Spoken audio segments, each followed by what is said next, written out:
morning, ladies and gentlemen. Let me also say to those in Camp Liberty, Salam.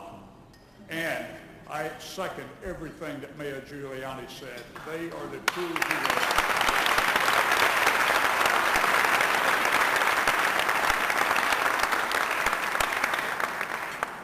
I also appreciate the dedication and the perseverance, if you will, of those who have been on the hunger strike to bring to the world's attention the issues, the plight, if you will, of those that are remaining in Ashraf and Liberty.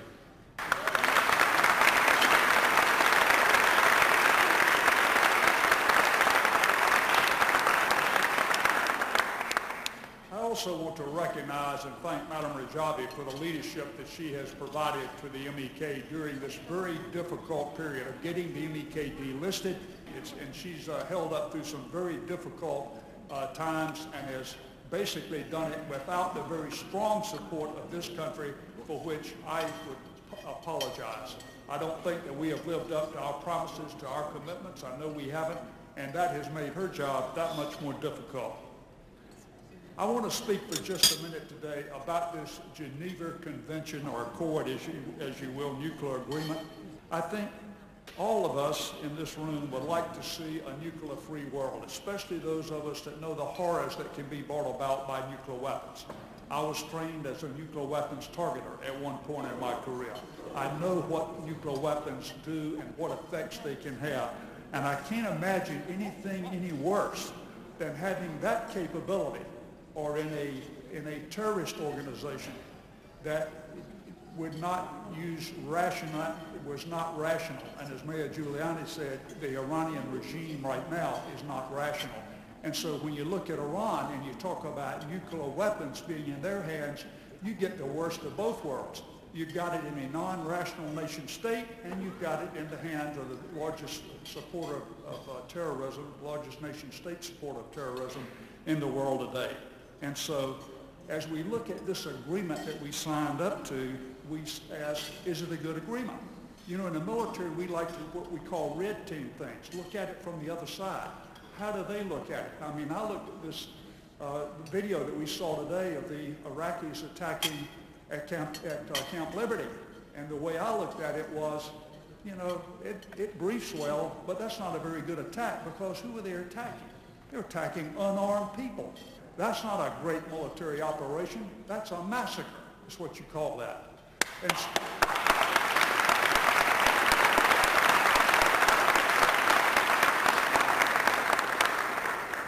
And so as I red team this agreement that we've looked at, I come up with the very same conclusions that I think Director Woolsey came up with. If you look at it from the Ayatollah standpoint, great recognition by the world that we have an enrichment program. If you look at it from the president says, we didn't have to stop our enrichment. They didn't cross our red line. You can enrich for nuclear power, but it's very easily then converted over into nuclear weapons. The head of the Iran's Atomic Energy Organization has said, you know, R&D will continue. We should use this agreement to start pressing to stop all enrichment programs. We should use this agreement as an entree, if you will, to start pushing for inspection of sites, not just those that they've declared, but ones that they suspect as well, otherwise called undeclared sites.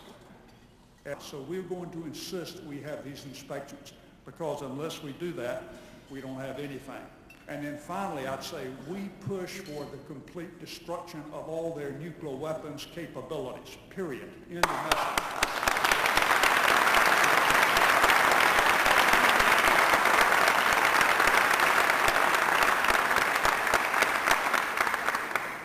We've got to remember that Iran would sign only an agreement that was for their own self-preservation. That's what motivates them. They want to continue to survive. That's why they hate the MEK. That's why they hate everything that the MEK stands for, is because it's the antithesis of what they stand for. And they want...